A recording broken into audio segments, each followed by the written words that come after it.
to Australia. The Japanese saw Guadalcanal as the fork in the road which leads to victory for them, or us. The Marines' first horrifying sight was their own fleet steaming away in fear of a Japanese counterattack. When we saw the ships leave, go over the horizon, we knew that we were abandoned. And it was a terrible feeling to think we're on that island with no support. The Marines moved inland, mindful of Bataan. The jungle and malaria were bad enough, but they also faced the Japanese. They were ferocious fighters. You'd think they were all dead, and they would lay there in the sand, and when the Marines would walk by, they would jump up and stab them with a rifle or throw a grenade. Of course, they'd end up killing themselves too, but they would take some Marines with them. They were very sneaky. The Marines on Guadalcanal learned to throw away the rule book. I didn't intend to take any prisoners because it was a kill or be killed, and they were trying to kill me, and in order for me to survive, I had to kill them. The Japanese pounded Guadalcanal. Then 2 Marine air squadrons arrived. The first day they came in, I can remember the excitement. And I can remember old Colonel Rowan, my colonel, tears streaming down his eyes. He says, "They're ours, they're ours." I'll never forget the landing when we came in and taxied. They were so glad to see us. As soon as we got on the ground, I met Major Smith, and I said, and I suppose you old veterans will show us around. And he said, by tomorrow you will be a veteran. Introducing Swivel Neck Joe. That's what they call Marine Captain Joe Force, top American ace with 26 Jap planes shot down. His squadron swivels too, constantly looking for enemy planes to add to the 72 they've bagged under the leadership of this South Dakota farm boy. When I saw Zeros, we went after them. See, you learn a lot faster when you got the hot iron on your tail. When the bridge is burning and you want to get across that baby, you really pick up speed. And these kids, everybody would prove the old point that you're only operating on 10% of your capabilities. Well, these kids started using the whole works, and they were off and running.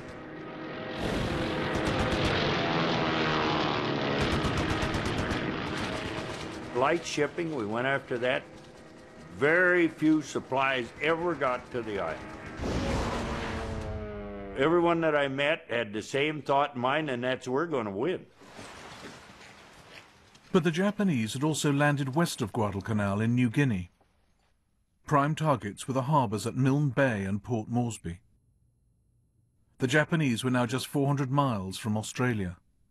They'd already bombed Darwin.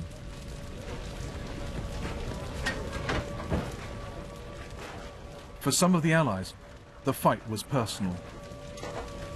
We knew the speed with which he moved through the islands. We knew his tricks, and we knew that he had Australia in his sights. He was coming to invade Australia. There's no way in the world he was going to get into Australia. The Japanese Navy's assault on Port Moresby failed, but that didn't stop them.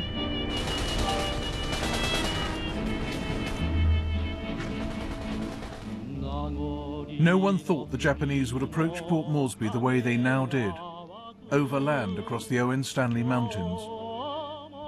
It was nightmare country. They inched up sheer ravines, through choking undergrowth and cloying swamp, enduring malaria and hunger, muggy days, biting cold nights.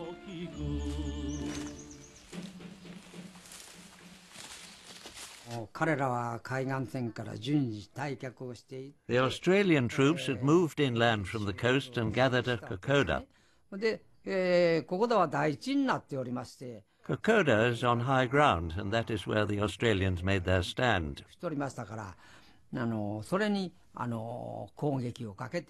We attacked them there, and a battle ensued. The Australians were beaten back towards Port Moresby. over razorback ridges along the tortuous Kokoda track. I was called forward as a Bren gunner to hold the track, and I was there about 15 or 20 minutes on my own, holding this machine gun position. It's not the best of feelings to know that you are the most forward Australian between the Japs and Australia. With the Japanese at their heels, the Australians retreated, relying on the locals as stretcher bearers. The care and consideration shown for the wounded by the natives has won the complete admiration of the troops. With them, the black-skinned boys are white.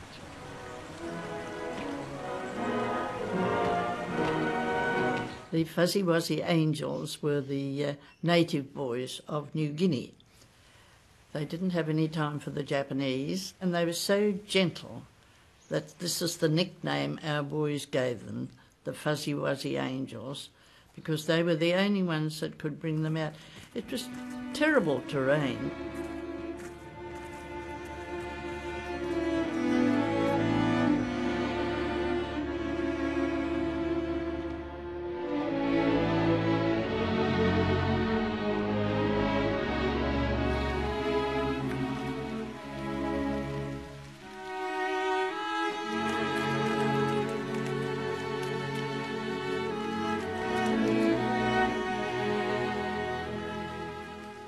You can imagine the terrible state they were in, those that we did get into hospital.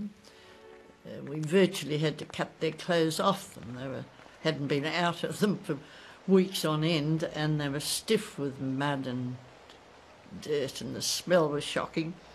And we were almost frightened to take their boots and socks off because the flesh used to come away with them. I can't talk about that. Sorry.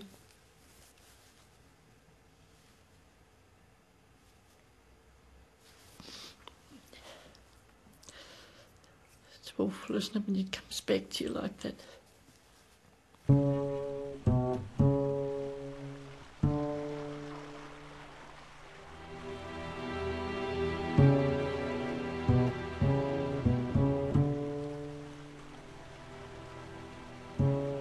It was expected you would do everything possible to help your mate, and he in turn would do the same for you.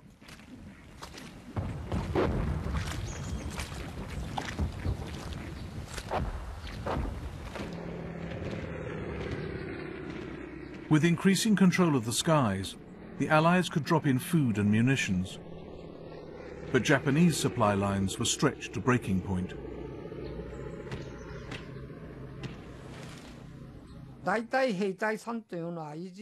We needed 600 grams of food per soldier per day. Multiply that by 5,000 men and you're talking about 3 tons of food. It would take a team of several hundred people to transport that amount to the front. The reality was that we didn't have the resources. Almost in sight of Port Moresby, the Japanese ground to a halt, then retraced their steps back over the Kokoda track. Meanwhile, the Australians had fought off an assault on Milne Bay, finally debunking the myth of Japanese invincibility. Those that we hadn't cleaned up in Milne Bay, they were cleaned up on the northern beaches. They didn't have many left when we'd finished with them.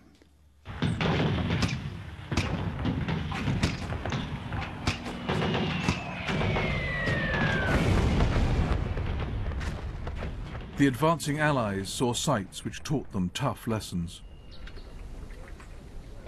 Oh, it was shocking what he'd do to prisoners of war. They'd capture them and tie them up with wire and bayonet them, moving through the villages.